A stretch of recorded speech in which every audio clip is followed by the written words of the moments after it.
Thanos is gone and he left some pretty big shoes to fill. What are those? I mean, I don't know what size he wore, but it's safe to assume the guy struggled in a footlocker. In a more storyline sense, Marvel's gonna have to replace Big Perp with another main villain for the MCU. And there's reason to believe they'll introduce this awesome new character in the upcoming Captain Marvel sequel. And intro. Does the name Michael Korvac ring a bell? When I say hello, Michael Korvac. you'll say, hi, check, hello. Michael Korvac.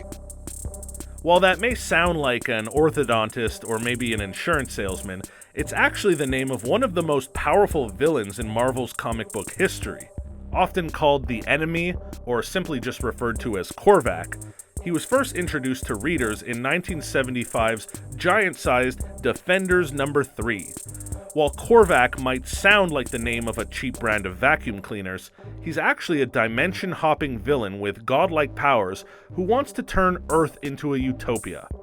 If we're sticking to the comic book source material, then Korvac was originally a normal man until the Badoon amputated his lower half and then attached the rest to a specialized computer system capable of siphoning energy from pretty much any source. He's pretty much like a walking, living infinity gauntlet. Oh, and he's also a computer scientist, for what it's worth. In the comics, he's a recurring threat to the Avengers. Therefore, it would make sense to introduce him as the villain in the newest Captain Marvel movie, seeing as she's the strongest hero of them all. The issue with the original Captain Marvel movie was that Carol Danvers is just too gosh darn powerful. It's tough to root for someone who's the odds-on favorite in any given confrontation, so she definitely needs a foe who's able to match her abilities and be a realistic threat. Beat me without. According to reports, Captain Marvel 2 will take place sometime between the original film, which was set during the 1990s, and the events of Endgame, which was 2023. Let's assume that places Captain Marvel 2 somewhere in the late 90s or early 2000s. The Skrull were already introduced in the original, so if Marvel is continuing to develop the Secret Invasion storyline, then you can expect the invasion to already be in full swing by then. The leaks propose that the film will once again involve the Kree and the Skrull and their conflicts. Carol learns of a, quote, super weapon and goes on a search for it, only to find that it's Korvac. At first, she sympathizes with him, and they kind of bond over the fact that they're both guinea pigs for the Kree. They're both different and treated as such, so they're able to understand each other in ways that others could never. Their relationship goes south, however, when he turns on her and makes his evil intentions clear. She's left devastated, and the two clash with one another. It seems that Marvel is really leaning into the whole fake friend thing a lot recently, doesn't it? I mean, not only is that the rumored story of Captain Marvel 2, but that was just the whole point of Spider-Man Far From Home.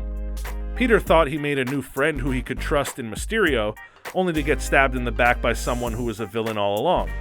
We're also being shown more and more of the Skrull, always in a trusting, good guy capacity, but brace yourselves because those aliens are going to turn out pretty bad also.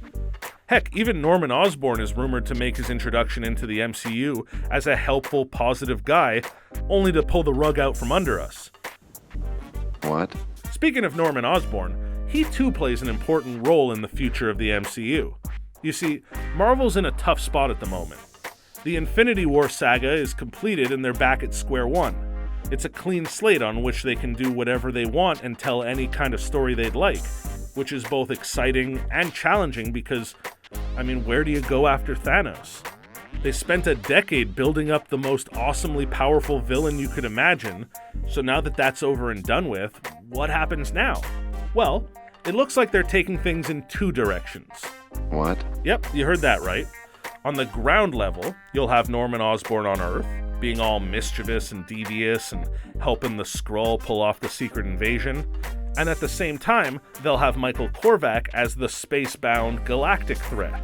That would definitely be an interesting and exciting direction to take things post-Thanos. Have Osborn on Earth, and have Korvac in space.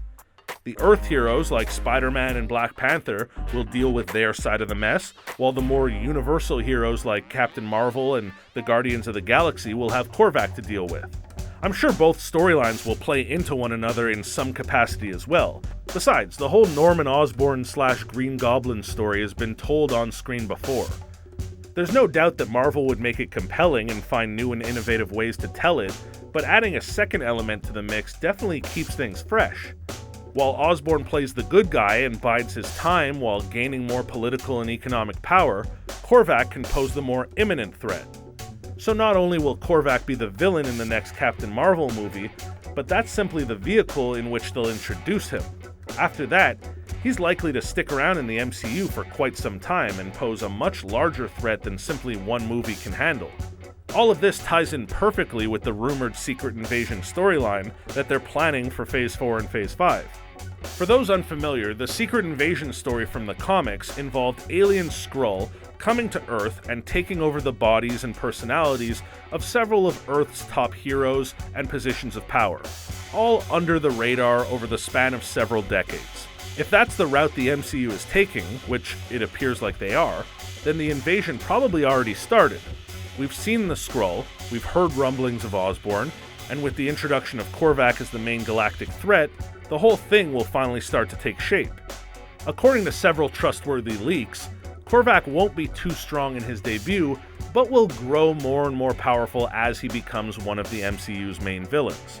He'll be the antagonist of Captain Marvel 2, but he clearly won't be taken out completely in the end, because he sticks around to pose an even larger threat to the greater Marvel universe as a whole. Any other details about Captain Marvel 2 are still sparse. Will the events take place on Earth, or will Korvac be traveling into space? We're not sure. Following Far From Home, we know that Nick Fury is somewhere in the galaxy with the Skrull, presumably spending some quality time with Carol Danvers, so it'll be interesting to see if that factors into this story at all. One thing's for sure, Michael Korvac is an excellent substitute for Thanos. After all, it's difficult to pivot away from the whole Infinity War angle, where the Infinity Stones and the Infinity Gauntlet wielded so much freaking power. How do you expect audiences to invest in a supervillain after the heroes just defeated the most powerful being in the universe? Well, for starters, they could introduce a new one and make him an all-powerful half-man, half-supercomputer. Plus, you can sprinkle on top of that some secret alien invasions and human body snatching. Add some broth, a potato. Baby, you got a stew going. And all of a sudden, Marvel's next phase is already shaping up to be pretty darn interesting. Now it's time for everyone's favorite segment, where we dig into some of our favorite comments from recent videos. Natalie Sigwelli writes, quote, "I literally just typed BTS, yes, the K-pop group, then found this channel. Now I'm hooked." Well, however you get here, we're glad to have you. To anyone joining us that was actually looking for some Korean pop music, welcome! What we lack in choreographed dance moves, we more than make up for in movie theories. Kostas Pazianis writes, quote, "I can agree," which is interesting because he isn't necessarily saying that he does agree, only that he can, theoretically. Darth Vader writes in, pretty angrily, which I guess is expected from the Dark Lord of the Sith, quote, "Do you know how the multiverse theory works? If there's a multiverse, there are infinite number of universes. Getting a parallel Iron Man isn't the same Iron Man. Our Iron Man is no longer alive. Bringing another one to the main timeline won't be like resurrecting Iron Man because they don't share the same consciousness." Okay, first of all, I'm shocked by how much Darth Vader knows about Marvel's multiverse theory. I had no clue that these two universes were so intertwined. Also, I understand that bringing back another Iron Man wouldn't be the same one, but it's like, still the same guy, no? I can't imagine that much would be different if they just went and grabbed a Tony Stark from another dimension and then just brought him up to speed. Moving along, Justin Elias Velez comments, "Captain Marvale." And finally, Zechariah Hassan left a constructive note, quote, "Do something," which I really thought we were. What are your thoughts about a Captain Marvel sequel, and who do you think the main villain will be? Are you familiar with Michael Korvac, and if so, do you see that character translating well into the MCU? Let us know your thoughts in the comments down below, or just mispronounce your favorite hero's name. Either way works. Before you go, make sure to hit that thumbs up button and subscribe to Behind the Screen to stay up to date on all of our latest releases. Until next time, bye!